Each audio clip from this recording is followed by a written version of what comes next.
Hello all, I welcome all of you to my channel simple classes. आप सभी लोगों का बेहद बेहद स्वागत है। तो दोस्तों, आज का फोकस रहेगा ratio, proportion and variation topic पे। This is the first lecture which means that there are many more lectures in the pipeline to make sure your understanding is covered thoroughly. Now lecture 1 here is part of the basics module of this online video course. I would also like you to know that all the basics module in any of the simple classes courses deal with the fundamentals and aims to fine tune your conceptual understanding of the topics concerned. So now let us quickly go through the contents of today's sessions. First of all, we'll see why ratios are so important, why we cannot afford to leave this topic. उसके बाद हम देखेंगे जो भी definitions और terms इस topic से related हैं. Thereafter, we'll look at the fundamentals and concepts. We'll deal with each fundamental in a lot of detail. So please pay attention and go through till the end of the video. Don't leave it halfway. And lastly, we'll cover examples and numericals so that your understanding of the concept is clear and consolidated. So guys, this is one and only request from my end that please focus your attention so that my effort here is not undermined. A lot of effort has gone into preparing this lecture. I really hope कि आपको इस lecture से कुछ ना कुछ सीखने को जरूर मिले and you enjoy this video. On this note, let's begin today's class.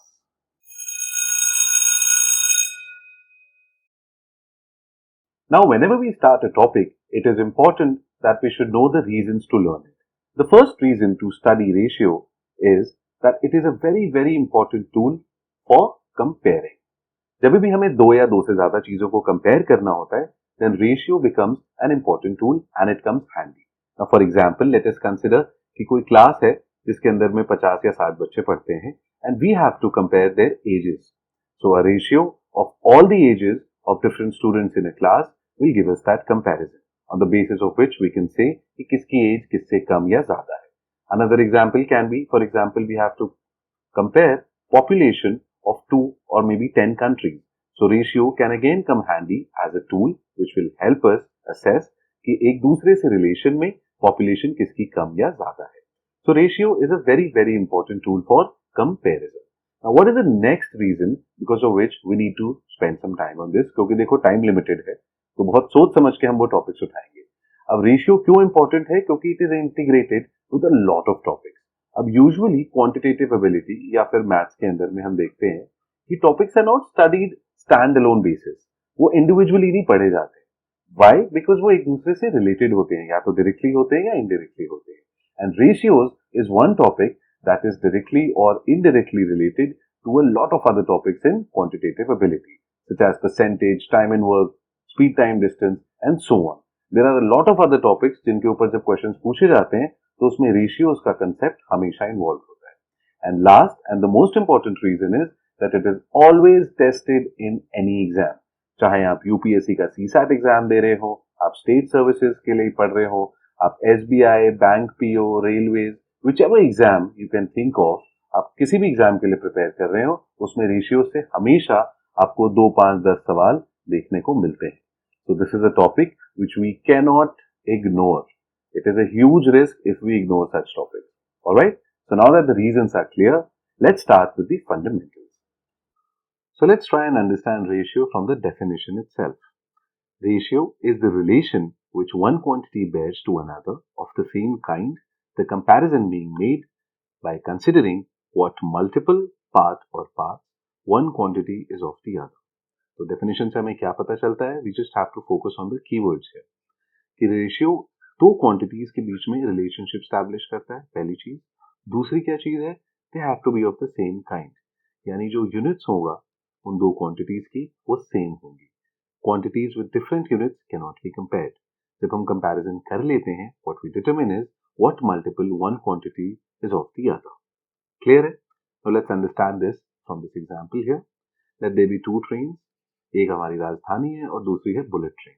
अब राजधानी की जो स्पीड है वो क्या आप बुलेट ट्रेन की फॉर एग्जांपल वेट से कंपेयर कर सकते हो? Will it make sense? Absolutely not. But can you compare the speed of Rajdhani and the bullet train? Yes. Why? Because they are of the same kind. So it is important for the quantities that we are comparing to be of the same kind. Clear? अब next point देखते हैं. The ratio of two quantities A and B is represented as this. So this is how we write the ratio और इसको हम पढ़ेंगे कैसे, A is to B. This is how it is read. Clear? Let's see the next point. Next point tells us that ratio in itself is an abstract quantity. इसका मतलब क्या होगा कि रेशियो की कोई भी यूनिट नहीं होती. Ratio does not have a unit. Although जिन क्वांटिटीज को हम कंपेयर कर रहे हैं, Q1, Q2, or in this case speed of the Rajdhani and the bullet train, they definitely will have a unit and that unit has to be same. For example, in this case, since we are comparing speeds, it can be kilometers per hour or miles per hour. जो भी unit हम consider करेंगे वो दोनों ही quantities के लिए same consider करेंगे, लेकिन जो रेशियो निकल के आएगा उनकी स्पीड्स का, in this case speed of Rajdhani is to speed of say the bullet train, this itself will have no unit. Why? Because ratio merely expresses the number of times one quantity contains the other.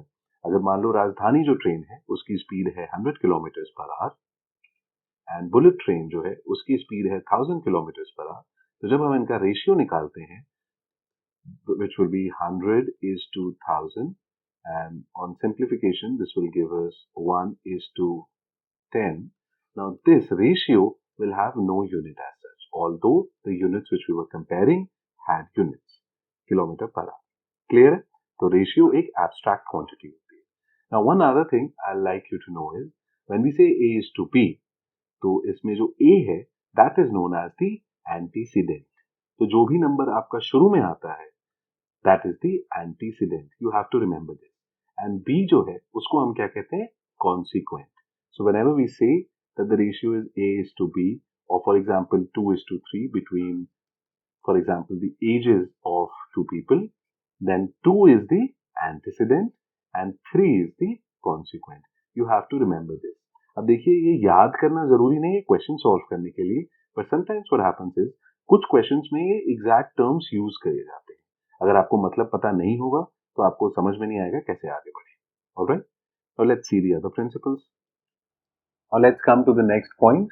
The next point says ratio of any number of quantities is expressed after removing any common factors from each and every term in the ratio. ठीक है, ये बात समझ में आ रही है आपको? जो भी हम रेशियो में जब एक्सप्रेस करते हैं किसी भी दो क्वांटिटीज को, तो उनके कॉमन फैक्टर्स को हम एलिमिनेट कर देते हैं. They have to be cancelled out. अगर हम कैंसिल नहीं करेंगे then it's not a ratio. अब लास्ट एग्जांपल में जब हम ट्रेन्स को कंसिडर कर रहे थे, उनकी स्पीड्स कंसिडर कर रहे थे, तो हमने अज्यूम किया था कि राजधानी की स्पीड मान लेते हैं 100 kilometre per hour, 100 kilometers per hour and bullet train की speed मान लेते हैं 1000 kilometers per hour. Now, if we want to express the ratio of Rajdhani's speed is to bullet speed, तो हम इसको कैसे लिखेंगे? SR is to SP. And how much will this equal be? 100 is to 1000, right? But 100 is to 1000 doesn't really look like a ratio. इस तरीके से हम इसे नहीं लिखेंगे क्योंकि हमने अभी सिंप्लीफाई नहीं किया है कॉमन फैक्टर. अब इसके बीच में कॉमन फैक्टर कितना है?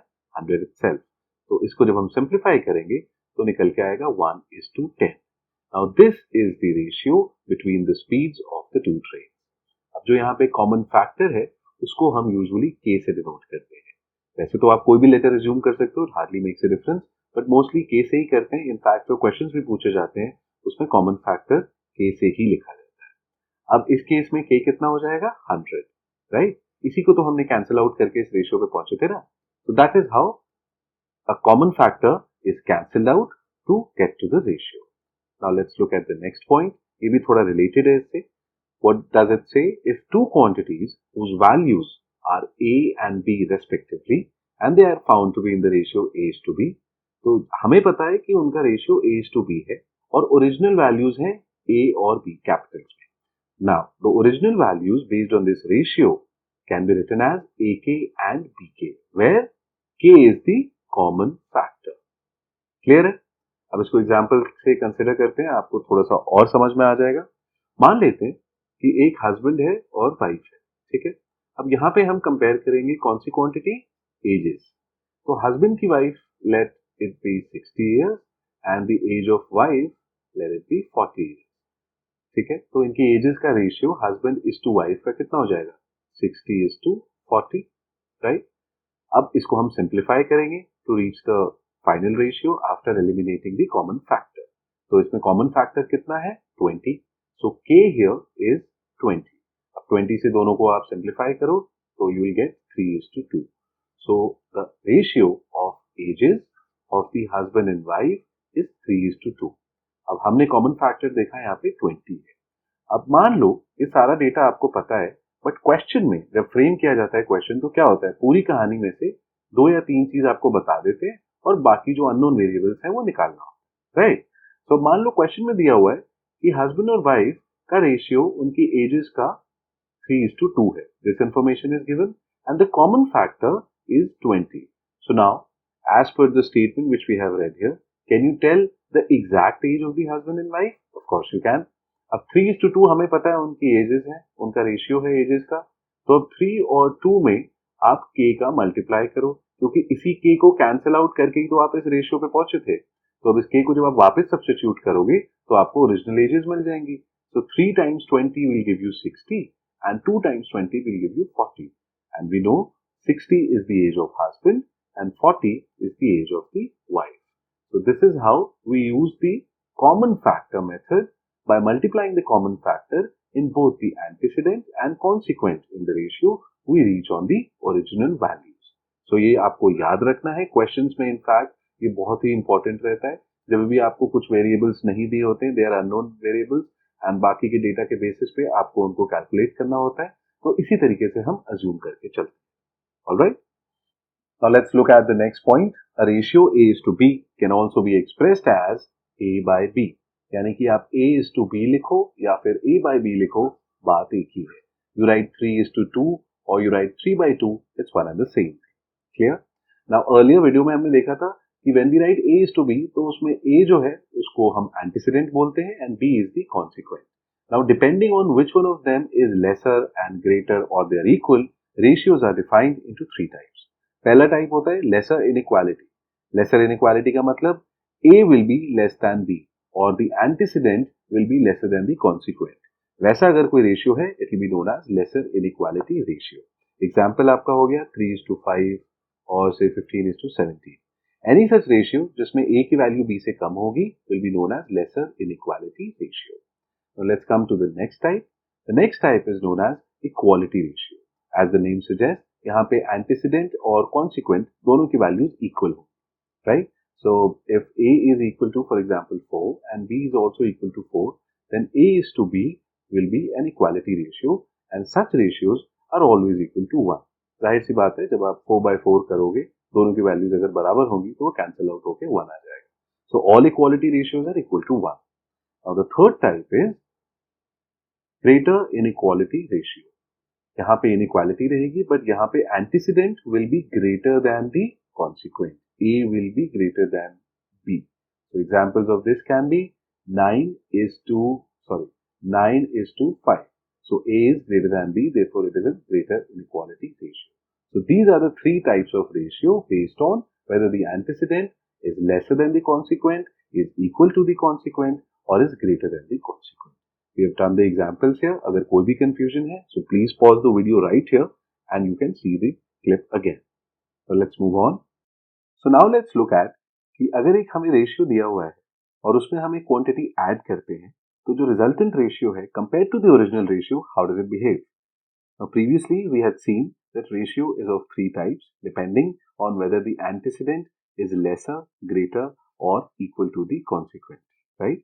So the first type of ratio is lesser inequality जहाँ पे a की वैल्यू b से कम होती है. अब ऐसे रेशियो में जब आप एक क्वांटिटी ऐड करते हैं तो जो रिजल्टेंट रेशियो बनेगा वो हमेशा greater than the original ratio होगा, right? So a by b is our original ratio here. We added a quantity, for example x, in both the numerator as well as the denominator. The resultant ratio becomes a plus x is to b plus x. And this ratio will always be greater than the original ratio. You can consider an example. Let a be equal to 2 and b be equal to 3. Clear? अब a के अंदर में हम x add करेंगे, b में भी x add करेंगे. Let x be equal to 1. So what will our resultant ratio become? A plus x upon b plus x, which is 2 plus 1 upon 3 plus 1. This will give you 3/4. हमारा original ratio कितना था? A is to b, 2 is to 3. अब इन दोनों में से कौन सा बड़ा है? क्लियरली 3/4 बड़ा है. अच्छा, यहाँ पे कंपेयर करने का मैं आपको सबसे श्योर शॉर्ट तरीका बताता हूँ, जिसमें एक तो टाइम भी आपका कम लगेगा और कभी गलती भी नहीं होगी। जो भी फ्रैक्शन दिया हुआ है आपका, उसको आप उसके परसेंटेज इक्विवेलेंट में कन्वर्ट कर लो। ठीक है, अब जैसे 1/2 है और हमें 1/3 को कंपेयर करना है, तो 1/2 का परसेंटेज इक्विवेलेंट क्या होगा, इनटू 100 से मल्टीप्लाई करेंगे आप, क्या निकल के आएगा 50%। 1/3 का परसेंटेज इक्विवेलेंट क्या होगा 33.33%। So clearly 1/3 is less than 1/2। तो इसी तरीके से जो भी आपके पास फ्रैक्शन है उसका परसेंटेज इक्विवेलेंट फटाफट निकाल लो और कंपेयर कर लो। अब इस केस में a by b is what 2:3. So 1:3 we know is 66.66%, sorry 33.33%. So 2/3 कितना हो जाएगा 66.66%. अब 3/4 है, 1/4 हमें पता है कितना होता है 25%. 25 times 3 75%. So 3/4 का परसेंटेज इक्विवेलेंट है 75% और 2/3 का परसेंटेज इक्विवेलेंट है 66.66%. Clearly 3/4 is greater than 2/3. तो जो रिजल्टेंट आपका रेशियो निकल के आया a plus x upon b plus x is greater than a by b. Now let's consider the next case, equality ratio. अब यहाँ पे देखो a is equal to b है, तो इसमें आप कोई भी नंबर ऐड करो ऊपर नीचे, प्रोवाइडेड वो सेम क्वांटिटी हो, वो भी a by b के ही बराबर आएगा और वो किसके इक्वल होगा 1 के। अब a आप कुछ भी मान लो, let it be 10 and which also is equal to b because equality ratio है wherein a has to be equal to b. अब दोनों में आप एक कोई क्वांटिटी ऐड करो, let x be 5 और 3 whatever you want to add, वो सेम ही हो जाएगा। a by b आपका कितना आया 10/10 which is equal to 1. अब a में आप अगर 5 ऐड करते हो तो b में भी आपको 5 ऐड करना पड़ेगा, this will become 15/15. Basically a और b आपका एक ही नंबर होगा both in the numerator and the denominator, and upon cancellation it will always give you 1. This is honestly it's a no-brainer. Now let's look at the third category.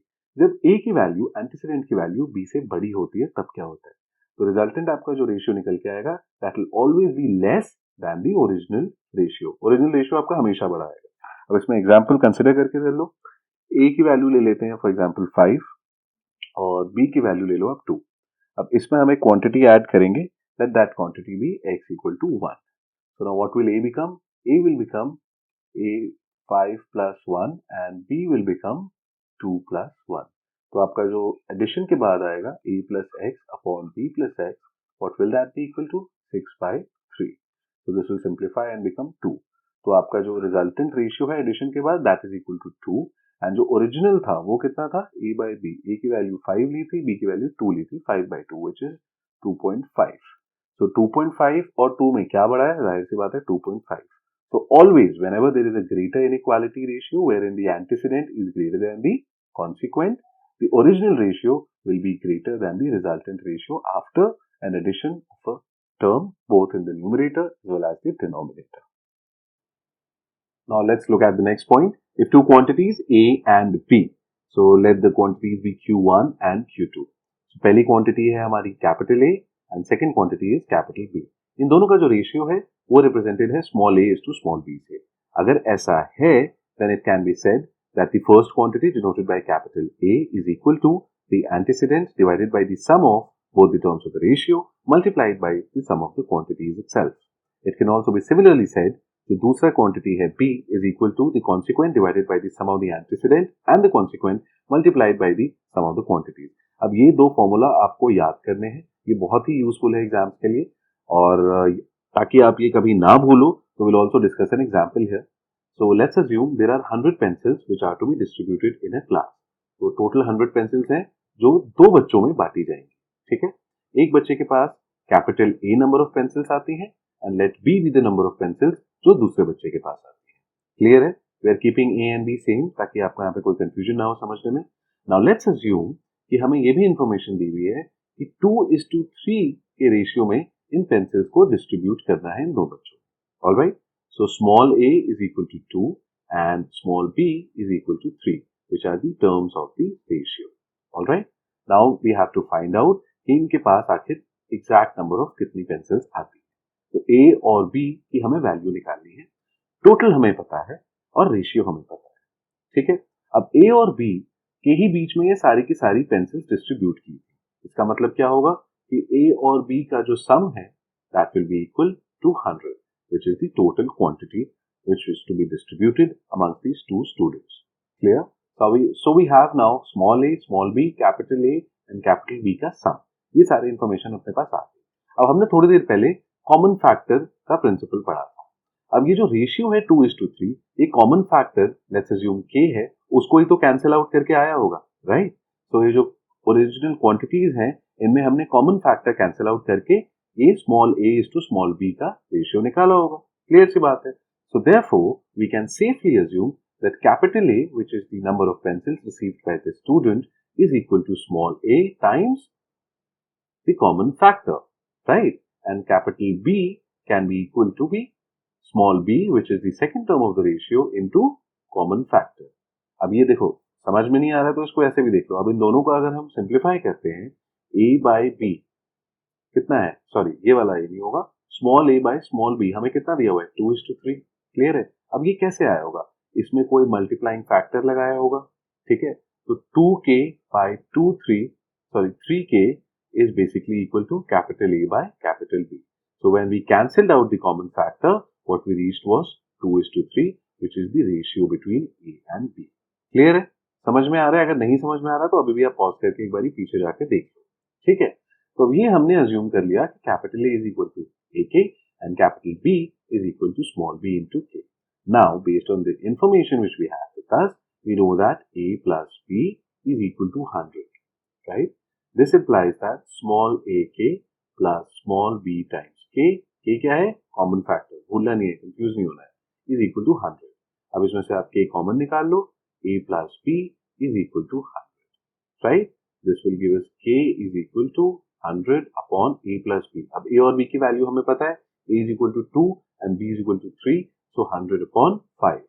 तो इसका मतलब k की value आ गई हमारे पास 20। अब k की value 20 आ गई है और A is equal to AK है, तो कैपिटल A की वैल्यू कितनी हो जाएगी? Capital A here will be small a, मतलब कि 2 into 20, which will give us 40. Similarly, ये जो B हमें वैल्यू निकालनी थी, that will be small b यानी 3 into the multiplying factor which we have calculated, 3 into 20 यानी कि 60. तो इनके पास जो पेंसिल्स होंगी वो कितनी होंगी? 40 और 60. अब ये जो हमारा आंसर आया है, ये लंबे चौड़े प्रोसेस से इक्वेशन बना के, कैंसिल करके, अज्यूम करके and so on and so fourth करके आया है। अब इस चीज को हम यूज करते हुए इस आंसर तक देखिए कितनी जल्दी पहुंच जाएंगे। Now we know the information with us, A by B is equal to 2:3, यानी कि वो रेशियो जिसमें पेंसिल्स को डिस्ट्रीब्यूट करना है। टोटल नंबर ऑफ पेंसिल्स यानी sum of the quantities like it is said here is A plus B is equal to 100, wherein A and B are the respective number of pencils which these students get here. Clear? So now, applying this formula, capital A, which is one of the quantities, is equal to small a, यानी first term of the ratio divided by ratio की दोनों terms का sum, यानी 5 into A plus B, यानी कि 100. अब देखिए एक लाइन में हो गया, इसको आप सिंप्लीफाई करो, A is equal to 40. Similarly, B will be equal to 3 upon 5 into 100. You simplify it and you get 60. So A और B की वैल्यूज 40 और 60 है, जो इस पूरे लंबे चौड़े प्रोसेस से भी हमारी निकल के आएगी. So this is how we can actually save valuable time when we are attempting our exams. अब चलिए एग्जाम्पल्स करते हैं, काफी पढ़ाई लिखाई कर ली, लेट्स सी हमने क्या क्या सीखा है, let's try and apply them. First question, if A is to B is 3:4, ये हमें रेशियो दिया हुआ है क्वेश्चन में, we have to find the value of this ratio, 3A plus 4B upon 4A plus 5B. अब सबसे पहला जो इसमें स्टेप होगा वो इसको इस फॉर्म में लेके आना है जिसमें हम सब्स्टिट्यूट कर पाए इस रेशियो की वैल्यू. ठीक है, अब ये अप्रोच ध्यान में रखते हुए let's try and do that. एक मेरी एडवाइस है, अगर हो सके तो आप इसको एक बारी पॉज करके please attempt this question by yourself first and फिर आगे बढ़ो सोल्यूशन देखने के लिए, या फिर बेहतर तरीके से कैसे सॉल्व कर सकते हैं. अब न्यूमरेटर और डिनोमिनेटर हमने लिख लिया, जो रेशियो दिया हुआ है इसमें हम क्या करते हैं, ऊपर नीचे b से डिवाइड कर दो. ठीक है, जो ऊपर करना पड़ेगा नीचे भी करना पड़ेगा, तो ऊपर आ जाएगा 3 into a by b plus 4 into b by b. b और b कॉमन हो गया, कैंसल आउट हो गया, 1 बचा. सिमिलरली नीचे क्या करेंगे हम, 4 into a by b plus 5 into b divided by b. Same operation हमने ऊपर नीचे कैरी आउट किया, which was dividing by b. अब what do we get? 3 into a by b plus 4. ठीक है, अब दूसरा नीचे क्या आ गया, 4 into a by b plus 5। अब a by b की वैल्यू हमें पता है, यहाँ से वो हम सीधा सीधा सब्स्टिट्यूट कर देंगे and we'll reach the answer. So let's make the substitution. 3 into a by b कितना है 3 by 4, so 3 by 4 this plus 4। ठीक है, अब कितना जल्दी आप सॉल्व कर सकते हैं, देखिए that is something which you will have to develop by yourself. Nobody can help you with that. Now let's simplify. ये 4 कट गया आपका, नीचे 3 और 5 8 बचा and this becomes 9 by 4 plus 4 divided by 8। अब इस दोनों को फिर से हम ऊपर नीचे 8 से मल्टीप्लाई कर देते हैं ताकि हमें एलसीएम के चक्कर में ना पड़ना पड़े। तो ऊपर हो जाएगा 9 by 4 into 8 मतलब 18 प्लस 4, सॉरी 4 नहीं, 18 plus 32 divided by 64. This will give you 50 upon 64. You simplify it, 25 by 32. So the answer to this ratio, if a by b is equal to 3 by 4, then this ratio is equal to 25 by 32. This is the answer to the question. अगर आपको कोई भी doubt है इसको pause करके फिर से देख लो। बहुत ही सिंपल क्वेश्चन था वैसे। जो भी फ्रैक्शन दिया हुआ है यहाँ पे, जो भी रेशियो दिया हुआ है उसको इस फॉर्म में ले आओ ताकि जो दी गई वैल्यू है उसको हम सब्स्टिट्यूट कर पाए। As simple as that. Now let's see the next question. If a by b is equal to b by c is equal to 2:3, then find the value of a is to b is to c. अभी देखिए ये भी similar question है, यहाँ पे हम कैसे approach करेंगे। अब हमें पता है कि कोई भी रेशियो निकालने के लिए it is important that the quantities should be of the same kind. This was the thumb rule which we had covered initially in the video. या फिर उनकी जो यूनिट है वो भी सेम। तो basically what is the idea here is that all the quantities, 1 हो 2 हो 3 हो 10 हो, वो सारी एक ही फॉर्म में हम एक्सप्रेस कर पाए, तभी पॉसिबल है कि हम उनको आपस में कंपेयर कर सकते हैं with respect to each other. So now यहाँ पे we have 3 variables a, b and c।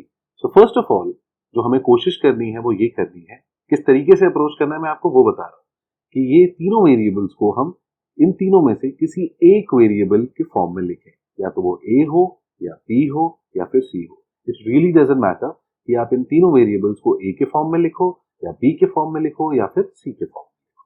ठीक है, so for the sake of simplicity now a by b यहाँ पे दिया हुआ है 2 by 3, so I can safely say that a is equal to 2 by 3 times b. Can I say that? Yes. अब next क्या दिया हुआ है, b by c is also equal to 2 by 3. So I can say from this that b is equal to 2 by 3 times c. ठीक है, ये दो equation निकाल ली मैंने। अब b की वैल्यू जो मुझे यहाँ दी हुई है, जो मैंने निकाली है, sorry 2 by 3c, now I will substitute this value into this equation to get a in terms of c. अब यहाँ से b c के टर्म्स में है, c ऑलरेडी c के टर्म्स में है। अगर a वेरिएबल भी मेरा c के टर्म्स में आ जाए, then I can easily form a ratio among these 3 variables, right or not? So now a here will be equal to 2 by 3 into b, और b की वैल्यू मैं यहाँ से सब्स्टिट्यूट कर दूंगा। So 2 by 3 times 2 by 3 into c, which gives me 4 by 9c. So a की value आ गई 4 by 9c, b मुझे पता है, मैं निकाल चुका हूं 2 by 3c, और c तो c है। Now since I can write all the variables in one of the common variable form, तो मैं रेशियो निकाल सकता हूं a is to b is to c। a के बदले क्या लिख सकता हूं मैं, 4 by 9c is to b के बदले में क्या लिख सकता हूं, 2 by 3c, 2 by 3c, और c को c हम रहने देंगे। Now since c is common, so c will get cancelled out. So we are left with 4 by 9 is to 2 by 3 is to 1. Now let's multiply all these with a common term 9 ताकि उनके ratio को impact ना पड़े। Remember common factor के हम कितने से भी मल्टीप्लाई करें, रेशियो पे कभी कोई असर नहीं पड़ेगा। अब जैसे 2 by 3 है मान लीजिए, अब 2 by 3 में आप 100 मल्टीप्लाई कर दो ऊपर नीचे, तो कितना बन जाएगा, 200 by 300। जब आप इसको वापस रेशियो के लिए सिंप्लीफाई करोगे तो फिर से 100 कैंसिल हो जाएगा, आपका 2 by 3 बचेगा। तो एक रेशियो को हम कितने भी नंबर से मल्टीप्लाई कर सकते हैं। That is the reason it is important to simplify a bigger ratio into a basic ratio so that no factors are common in the terms of the ratio. अब यहाँ पे भी हम यही काम करेंगे, 9 से हमने पूरा मल्टीप्लाई कर दिया तो क्या मिलेगा हमें, 4 by 9 into 9, 9 कैंसिल आउट हो जाएगा। So 4 is to 2 by 3 into 9, will give us 6:9. This will be the answer to this question. So A is to B is to C is equal to 4:6:9. देखिए basic सा question है, but trust me लोग confuse हो जाते हैं. So please pay attention. एक बार आपने ये सारे एग्जाम्पल्स अच्छी तरीके से कर लिए, उसके बाद प्रैक्टिस एक्सरसाइजेस के ऊपर भी वीडियो आएंगे. आपका ये टॉपिक इतना स्ट्रांग हो जाएगा कि आपको कभी कोई चैलेंज नहीं आएगा इसमें. ये मेरा प्रॉमिस है आपसे. चलिए now next move on to the next question. So now let's look at the next question. Very good question, मजा आएगा सॉल्व करने में. The question says the ratio of the number of coins with Ashu and Sumit is 19:13. तो ये ratio में दिया हुआ है कॉइन्स का जो आशु और सुमित के पास है. ठीक है. Now if Ashu gives Sumit 30 coins, then both are left with equal number of coins. We have to find the coins with Ashu. तो थोड़ा सा टेढ़ा सवाल है क्योंकि इसकी जो लैंग्वेज है वो थोड़ी कॉम्प्लिकेटेड है, बट सॉल्व इसको हम अपने वही बेसिक फंडे से करेंगे, यानी कि कॉमन फैक्टर के बेसिस पे. ठीक है. अब हमें पता है ये बात कि मान लो 2/3 कोई रेशियो है, उसमें हम कितना ही नंबर, कोई भी बड़ा से बड़ा नंबर मल्टीप्लाई कर दे और उससे डिवाइड कर दे, यानी कि न्यूमरेटर और डिनोमिनेटर, एंटीसीडेंट और कॉन्सिक्वेंट, दोनों में हम कोई भी common factor however huge however large that number can be, वो हम मल्टीप्लाई कर दें तो भी the ratio will never change because this common factor will get cancelled out. है कि नहीं. अब हमें पता है कि ये रेशियो है 19:13. So let's assume that Ashu and Sumit have 19x and 13x number of coins. ठीक है. सेम प्रिंसिपल यूज किया है. अगर समझ में नहीं आ रहा है पॉज कर लो, please go back, refer to that slide and again come back and solve the question. So let's assume that 19x and 13x are the number of coins with Ashu and Sumit. Now based on this we can say that the total number of coins together held by both of these Ashu and Sumit is equal to 19x plus 13x, right? This will give you 32x. Clear है. ये हम बोल सकते हैं. Now further question में दिया हुआ है कि आशु सुमित को 30 कॉइन्स देता है. अब देखिए आशु सुमित को 30 कॉइन दे या सुमित आशु को 50 कॉइन दे, ये आपस में कुछ भी करते रहे, ये जो टोटल नंबर ऑफ कॉइन्स हैं ये कभी भी चेंज नहीं होगा. क्लियर है ना. ये तो आपको समझ में आ रहा है. We can say that positively that however the number of coins, however big or small the number of coins Ashu gives to Sumit or Sumit gives Ashu back any number of coins, whatever it can be, the total number of coins will not change in this equation, right? So now the total is the same and after this transaction we know कि उनके पास जो coins हैं वो बराबर हो जाते हैं. What does that mean? कि ये जो total number of coins हैं, this divided by 2 will be the number of coins held by Ashu and Sumit. दोनों के पास बराबर है, मतलब क्या है, टोटल का आधा आधा दोनों के पास है क्योंकि दो ही लोगों के बीच में कॉइन शेयर हो रहे हैं. तो 32/x gives you 16x. So after the transaction करने के बाद में what they are left is with 16x and 16x. Clear है. यहां तक बात समझ में आ रही है पूरी. ठीक है. अब देखो आशु के पास इनिशियली कितने थे 19x, उसके पास अब कितने बच गए 16x. ठीक है. तो 19x माइनस 16x, ये जो डिफरेंस है वो कितने के बराबर है, 30 के बराबर है. 30 ही कॉइन्स तो दिए थे उसने. तो this is equal to 30. You can solve for x, इसको सिंप्लीफाई कर लो. 3x is equal to 30, so x will be equal to 10. Clear है. समझ में आ रहा है. अब हमारा ये जो कॉमन फैक्टर है वो निकल के आ गया. आशु को हमने अज्यूम किया था शुरू में उसके पास 19x है, तो उसके पास टोटल नंबर ऑफ कॉइन्स कितने हो जाएंगे 19x. हम x की वैल्यू सब्स्टिट्यूट कर देंगे. सो इट बिकम 19 टाइम्स 10 यानी कि 190 coins. So these are the number of coins that Ashu initially, before he passed over 30 coins to Sumit. Is that clear? अब इसमें हम एक और तरीके से भी इक्वेशन बना सकते थे. अब सुमित के पास शुरू में 13x है कॉइन्स, और ये जो डिस्ट्रीब्यूशन है, सॉरी ये जो ट्रांजैक्शन है, उसने जब 30 कॉइन्स ले लिए तो उसके पास कितने हो गए 16x. तो कितने कॉइन्स बढ़े उसके पास 3x. ये 3x किसके बराबर था, इस 30 कॉइन्स के बराबर. तो 3x is equal to 30, x is equal to 10. तो रेशियो की यही ब्यूटी है, आप एक आंसर पे बहुत अलग अलग तरीके से पहुंच सकते हैं. ठीक है. So please hold on to the basics, revise the fundamentals once again after you finish this video and do these all examples by yourself. इसके बाद जो भी प्रैक्टिस एक्सरसाइजेज आएंगी उसमें एक बार आप ढंग से प्रैक्टिस कर लोगे, ये टॉपिक में आपको कभी कोई प्रॉब्लम नहीं आएगी. Alright, now let's see the next question. The scores of Karan and Uday in a test are in the ratio 5:4. तो जो उनके मार्क्स आए हैं वो इस रेशियो में आए हैं. Now if there total score is 135, you have to find current score. See a similar question we had also done in one of the examples जब हम क्वेश्चन समझ रहे थे, ठीक है। आई होप आप इसको एक बार खुद से अटेम्प्ट करके ट्राई करो। मैं आपको फिलहाल दोनों तरीके बताऊंगा इसको सॉल्व करने के फिर से, ठीक है। अब करण और उदय है, हम पहला तरीका जो यूज करेंगे वो अपना वही fundamental multiplying factor, common factor लगा के, ठीक है। Let this be Karan and this be Uday. So Karan और उदय का स्कोर है 5:4 के रेशियो में। सो करण के मार्क्स मान लेते हैं हम 5x और उदय के मार्क्स मान लेते हैं 4x। 5 के मान लो, 4 के मान लो, y मान लो, a मान लो, b मान लो, कुछ भी मान लो, ठीक है। अब इनका जो टोटल है वो हमें पता हुआ है क्वेश्चन के हिसाब से 135। सो 5x plus 4x gives us 135। इसको आगे सॉल्व करेंगे हम x के लिए। 9x is equal to 135। This implies that x is equal to 135 divided by 9। Now 15 9 जा 135। So x is equal to 15। हमारा कॉमन फैक्टर निकल के आ गया यहाँ पे 15 के बराबर। अब इसको सब्स्टिट्यूट कर दो, आपके मार्क्स निकल के आ जाएंगे। सो करण के कितने मार्क्स होंगे? 5 into 15 which is 75 और उदय के मार्क्स कितने होंगे? 4 into 15 which is 60. So these are the marks obtained by Karan and Uday. Now, अब याद है हमने एक फॉर्मूला पढ़ा था, अगर दो क्वांटिटीज हैं A और B और उनका रेशियो है A:B, तो हम A को क्या लिख सकते हैं? Antecedent upon A plus B into the sum of the quantity. Similarly, हम B को क्या लिख सकते हैं? P upon A plus B into the sum of quantity.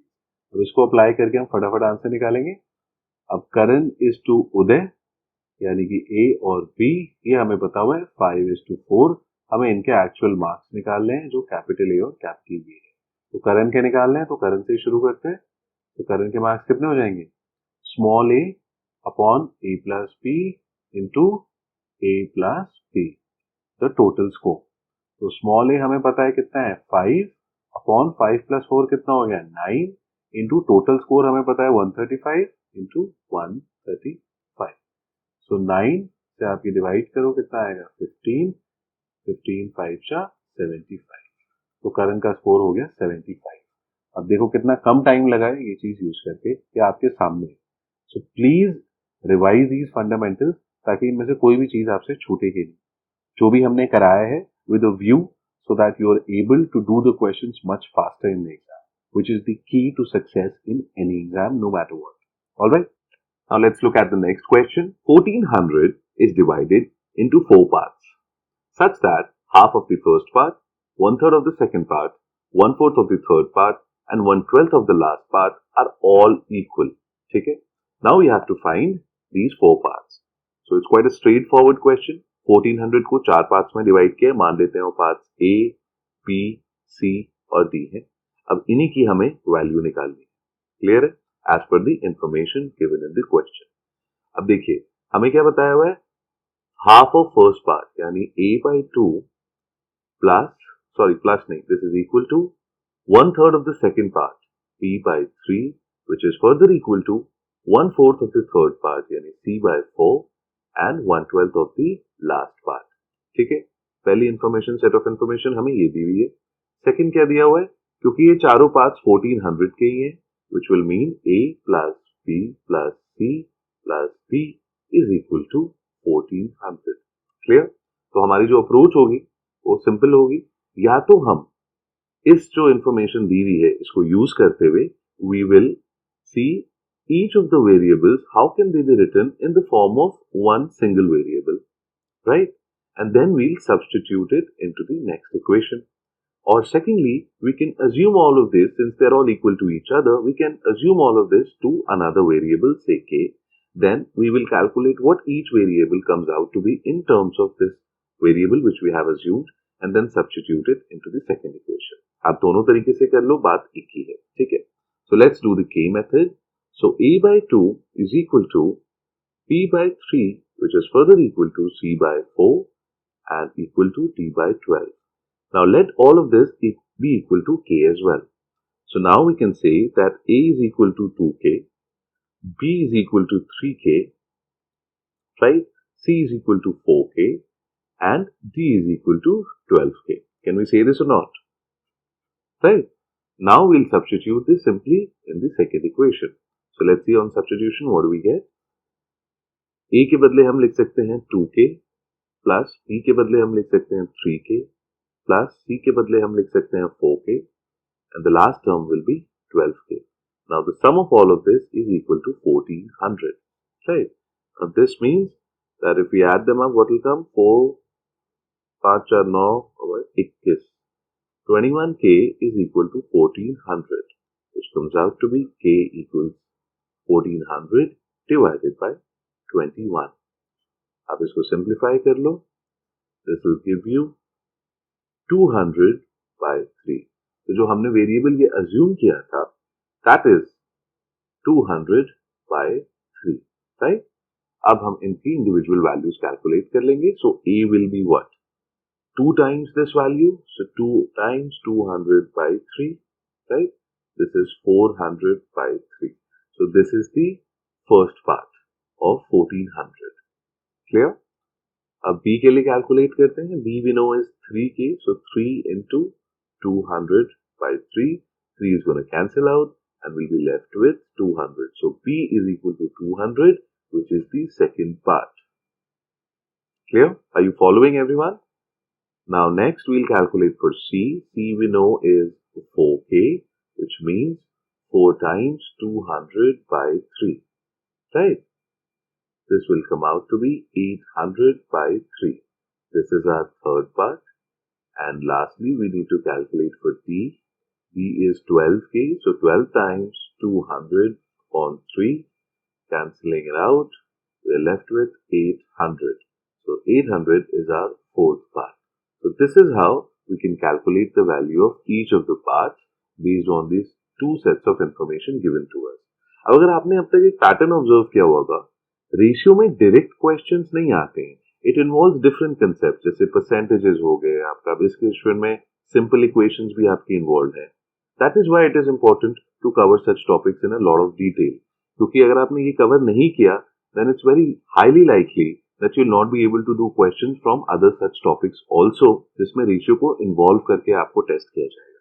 Alright, so please pay attention and make sure that you complete this topic thoroughly. A very interesting question, मजा आएगा आपको solve करने में. इसमें खास बात ये है कि कोई रियल फिगर नहीं दिया हुआ है, ठीक है, and you have to reach to the answer based on your assumed values. ठीक है, तो एक बारी मैं आपसे रिक्वेस्ट करूंगा, please try and solve this for once and then proceed with the solution which I'm going to provide. So what does the question tells us? There are two classes, alright, A and B. Okay. If 10 students leave class A and join class B, so 10 students move from class A to class B, then what happens? Then the ratio of the number of students in class A and class B will reverse itself. तो अगर मान लो ratio 2:3 है तो वो 3:2 हो जाएगा. ठीक है. Now find the difference between the number of students in class A and B. तो मैं आपसे फिर से रिक्वेस्ट करूंगा, एक बार इसको खुद सॉल्व करके देखो. अच्छा क्वेश्चन है, काफी कंसेप्ट्स क्लियर होते हैं. नाउ लेट्स अज्यूम कि हमारे पास दो क्लासेस हैं A और B, जैसा कि क्वेश्चन में बताया है. ठीक है, और इनके स्टूडेंट्स का जो रेशियो है, number of students studying in class A is to number of students studying in class B is A:B. ये अज्यूम कर लिया. अब अगर हमने इनका रेशियो नंबर ऑफ स्टूडेंट्स का A:B माना है, so can we say that the total number of students studying in each of these classes A and B are AX and BX? अरे भाई सिंपल सी बात है ना. A by B रेशियो कैसे आया होगा? इसमें कोई कॉमन फैक्टर मल्टीप्लाइड होगा, X ले लो या K ले लो, जो भी ले लो. ठीक है, वो कॉमन फैक्टर कैंसिल आउट करके ही तो A by B बचा होगा. तो हम ये मान लेते हैं, क्योंकि रेशियो हमने माना है A:B है, तो एक कॉमन फैक्टर मान लेते हैं X, and the total number of students studying in class A therefore will be AX and class B therefore will be BX. ठीक है, यहाँ तक बात समझ में आ रही है. अब क्या हुआ क्वेश्चन में, क्लास A से क्लास B में 10 बच्चे चले गए, तो क्लास A में अब कितने बच्चे रह जाएंगे? AX minus 10, and class B में कितने रह जाएंगे? BX minus 10. सिंपल है. अब ये होने से क्या होता है, उनका जो रेशियो है, जो ओरिजिनल रेशियो A:B था, that reverses itself. Now based on this information, अब उनका रेशियो क्या हो जाएगा? AX minus 10 upon BX minus 10. This will become B by A. पहले रेशियो क्या था? AX by BX. XX cancel out हुआ, A by B आ गया. अब रेशियो क्या हो गया, ax minus 10 students studying in class A divided by bx minus 10 which are the students studying in class B, and this is b by a. Why? Because it reverses. Clear? Now we'll solve for x and get an equation so that we can get to the answer. So this times a will be b into bx minus 10, right? So this will give you a square x minus 10a is equal to b square x minus 10b. You take it to one side, so it will become a square x minus b square x minus 10a minus 10b is equal to 0. अब इन दोनों में आप common देखो क्या है, x common है, क्या बचेगा ब्रैकेट में, a square minus B square, उसको क्या लिख सकते हैं हम, a minus B into A plus B. Steps खाने हैं तभी एग्जाम में you will be able to can make it. And इसमें क्या कॉमन होगा इन दोनों फैक्टर्स में, minus 10 a plus B is equal to 0. अब इन दोनों टर्म्स में हम a प्लस बी निकाल सकते हैं. सो a प्लस बी क्या बचा आपका, x into A minus B, so that is A x minus B x, और यहां बच गया minus 10. So this is equal to 0. अब या तो ये टर्म 0 होगा या तो दूसरा टर्म 0 होगा, बिकॉज दोनों का जो प्रोडक्ट है वो 0 निकल के आ रहा है. अब देखिए a प्लस बी तो 0 हो नहीं सकता, because they refer to the number of students in class A and class B. तो दूसरा टर्म जो है उसको हम 0 से इक्वेट करेंगे, ax minus bx is equal to 10 is equal to 0, which will give us the answer ax minus bx is equal to 10. अब हमें क्या निकालना था यहाँ पे, find the difference in the number of students in the class. Number of students a में कितने लाके चल रहे थे हम, ax, b में bx, तो हमें इन्हीं का तो डिफरेंस निकालना था, ax minus bx, which we get right here, which is equal to 10. So 10 is the difference in the number of students of class A and class B. इसका ये भी मतलब है कि दोनों ही क्लासेस में जो ओरिजिनल नंबर ऑफ स्टूडेंट्स थे दे वर इक्वल. डिफरेंस आपका 10 निकल के आया और 10 स्टूडेंट्स ही क्लास ए से क्लास बी में गए थे. तो basically the number of students in the class were equal. So I believe आपको ये सोल्यूशन अच्छे से समझ में आया होगा. It's a very good question. Even after watching the solution once I will still suggest आप एक बार खुद से भी ट्राई कर लो. ओके, चलो now let's look at the next question. Two numbers are in the ratio 3:4. ठीक है, दो नंबर्स दिए हैं, उनका रेशियो 3:4 है. Now what part of the larger number must be added to each of the numbers so that the new ratio becomes 5:6? Please read the question once again. Simple question है, language थोड़ी सी देरी है. अब हमें दिया हुआ है दो नंबर्स हैं, उनका रेशियो है 3:4. So let those two numbers be n1 and n2. So we know that n1 is to n2 is 3:4. ठीक है, क्लियर है. नाउ अब n1 by n2 कैसे आया होगा, कोई कॉमन फैक्टर होगा जो हमने सिंप्लीफाई करके कैंसिल आउट करके निकाल दिया होगा, and we reach 3/4 as the ratio. Let that common factor be x. So now that common factor is x and the ratio is 3/4, we can say n1 number जो है वो 3x है और n2 number based on this assumption of course is 4x. ठीक है, कोई भी variable मान सकते हो आप. तो n1 हो गया आपका 3x और n2 हो गया 4x. क्लियरली n2 n1 से बड़ा है क्योंकि वो 4x है, ये कॉमन फैक्टर है, उसमें 4 मल्टीप्लाई करोगे 3 मल्टीप्लाई करोगे तो ऑब्वियसली 4x जो प्रोडक्ट होगा that will be higher than 3x. So n2 is our larger number clearly. Now what we have to tell कि n2 का व्हाट पार्ट, कौन सा पार्ट हमें इन दोनों नंबर्स में ऐड करना है ताकि जो नया रेशियो होगा n1 n2 का दैट विल बिकम 5:6. क्लियरली यही क्वेश्चन में पूछ रहा है हमसे. तो जो वो पार्ट है, let that part which is supposed to be added be k. Let's assume it to be k. ठीक है, तो नया रेशियो जब हमें निकालना होगा तो क्या होगा वो 3x plus k upon 4x plus k is equal to 5/6. Clear है ये question. See the first step is always making the equation right. अगर इक्वेशन आपकी समझ में आ गई तो जो भी डेटा क्वेश्चन में दिया हुआ है you will summarize it in the most correct form, and once it is summarized you will be able to reach the solution no matter what. So always focus on making the equation right. So 3x plus k upon 4x plus k will be equal to 5/6. This is basically the new ratio. Now based on the question information given to us, now we'll solve for x and k. इसको cross multiply करो, so it will give you 18x plus 6k is equal to 20x plus 5k. x और k को आप एक तरफ ले लो 6k minus 5k is equal to 20x minus 18x. तो k is equal to 2x. अब k आ गया आपका 2x के फॉर्म में, ठीक है. k क्या था? It was that part of the larger number which was added to both the numbers to get this new ratio, right? अब larger number कितना है? n2. n2 क्या था? 4x. और k जो पार्ट n2 का था which was supposed to be added is equal to 2x. So what is in terms of this number? What is k in terms of this number? Half of it, है ना. k आपका 2x है, number आपका 4x है, तो ये इसका आधा ही तो होगा. So basically 1/2 part of the larger number which we assume to be n2 needs to be added to both the numbers 3x and 4x जो हमने assume किया था based on the ratio 3:4, so that the new ratio of these numbers is 5:6. So this is the answer to the question. I hope आपको समझ में आया होगा. नहीं समझ में आएगा तो इसको रोक के देख लो. क्वेश्चन डिफिकल्ट नहीं है, इसकी जो लैंग्वेज है वो बस थोड़ी सी कॉम्प्लिकेटेड है. Question is always as difficult as it's language. Language समझ में आ गई तो आप इक्वेशन सही बना लोगे, इक्वेशन सही बन गई तो आपका आंसर निकल ही जाएगा, unless and until you don't do any silly calculation mistake. Alright, so I hope आपको ये समझ में आया होगा. अच्छे से नहीं आया है पॉज करके फिर से देख लो. And please remember that you have to attempt all these questions even if you go through the video once. उसके बाद भी आप बैठ के अगर ये सारे क्वेश्चंस एक बार लगा लेंगे खुद से, it will really help you, trust. Now let's move on. Now let's look at the next question. A husband's age exceeds that of his wife by 6 years. 10 years ago, the ratio of their ages was 5:4. Find the present age of the husband. ठीक है, तो question is simple, straightforward. Ages के question में आपको बस एक चीज ध्यान में रखनी है कि जो भी इंफॉर्मेशन दी हुई है उसके बेसिस पे फटाफट इक्वेशन बना लो.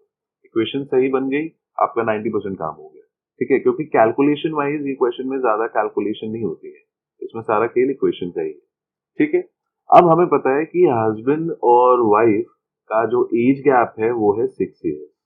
अब ये एज गैप आज भी उतना रहेगा, 10 साल बाद भी उतना रहेगा, 15 साल बाद भी रहेगा, 50 साल पहले भी उतना रहेगा. This will never change, right. Now for your understanding I have this figure right in front of you. इसको एग्जाम में प्लीज मत बनाना, एंड ट्रस्ट मी, आप 50 क्वेश्चन कर लोगे जब हमारे साथ तो आपको जरूरत भी नहीं पड़ेगी. अब यहाँ पे हस्बैंड है और वाइफ है. हस्बैंड की करंट एज x ईयर्स मान लेते हैं. ठीक है, प्रेजेंटली आज के टाइम पे हस्बैंड की एज x ईयर्स है. Let this year be 2020, the year of corona virus. तो 10 साल पहले कौन सा साल होगा? 2010.